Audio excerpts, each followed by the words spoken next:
Saya akan menjawab soal ulangan ujian tengah semester biokimia, yaitu bagaimana pengendalian dalam metabolisme lemak sehingga penyakit yang timbul dari aktivitas metabolisme dapat diobati. Saya mengambil salah satu penyakit yaitu kardiomiopati. Saya mengambil sumber dari Journal of Clinical Medicine dan juga International Journal of Molecular Science. Pada fungsi kompleks yang mengatur pembangkitan dan penggunaan energi yang tepat. Nah, dalam konteks ini, mitokondria itu memainkan peran penting sebagai platform untuk transduksi energi dan masuk ATP ke berbagai permintaan kardiomisit. Nah, pada kondisi yang normal, itu adenosin trifosfat atau ADP itu diproduksi sebagian besar 70% sampai 80% dari oksidasi asam lemak. Sedangkan sisanya oleh oksidasi glukosa dan juga laktat. Nah, di sini terdapat gambar bagaimana ATP itu dihasilkan pada jantung yang normal. Nah, di sini asam lemak dibawa ke mitokondria itu dibawa dari darah oleh protein karnitin. Nah, pada mitokondria, asam lemak ini dioksidasi sehingga menghasilkan asetil-CoA. Nah, pada asetil-CoA ini dia akan sehingga menghasilkan NADH yang nanti akhirnya akan menghasilkan ATP. Begitu juga dengan proses glukosa.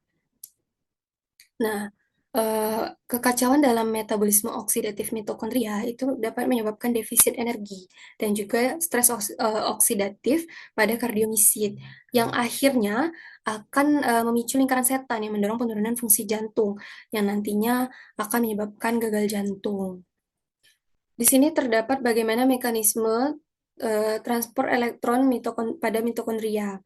Nah, pada kompleks satu ini, dia menerima elektron dari NADH yang dihasilkan dalam siklus Krebs. Nah, kemudian elektron ditransfer ke koenzim CoQ setelah melalui beberapa proses. Nah, pada kompleks satu ini, dia memompa proton H+, ke ruang antar membran yang menciptakan gradien proton. Lalu, pada kompleks ini, dia menerima elektron dari FADH2 yang juga dihasilkan dalam siklus Krebs.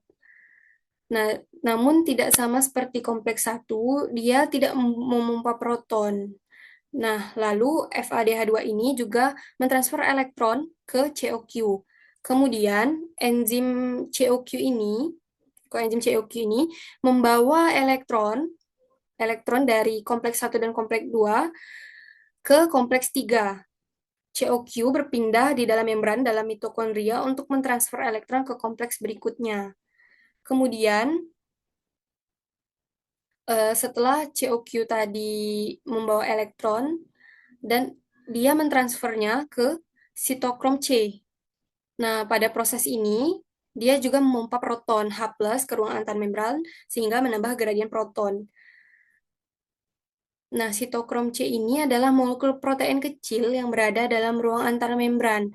Nah, dia membawa elektron dari kompleks 3 ke kompleks 4. Nih. Nah, kompleks ini menerima elektron dari sitokrom C ini tadi, oksigen menjadi H2O atau menjadi air. Dari O2 menjadi H2O. Nah, proses ini dia juga memompa H+ ke ruang antar membran. Kemudian, proton yang dipompa ke ruang antar membran mengalir kembali ke matriks melalui kompleks 5. Dan energi dari aliran ini digunakan untuk mengubah ADP menjadi ATP yang merupakan molekul utama dari energi utama pada sel.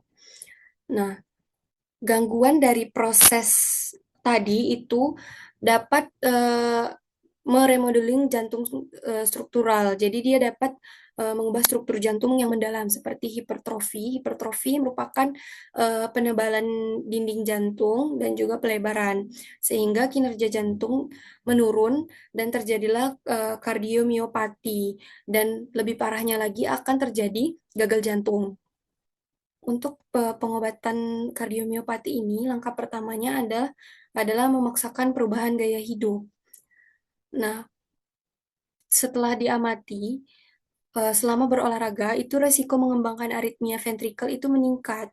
Oleh karena itu, pasien dengan kardiomiopati itu harus dilarang melakukan aktivitas olahraga yang kompetitif atau ketahanan. Nah, selain itu, dapat juga dilakukan pengobatan dengan pendekatan farmakologis dengan melibatkan penggunaan beta blocker yang mengurangi aktivitas adrenergik karena resiko terkena aritmia.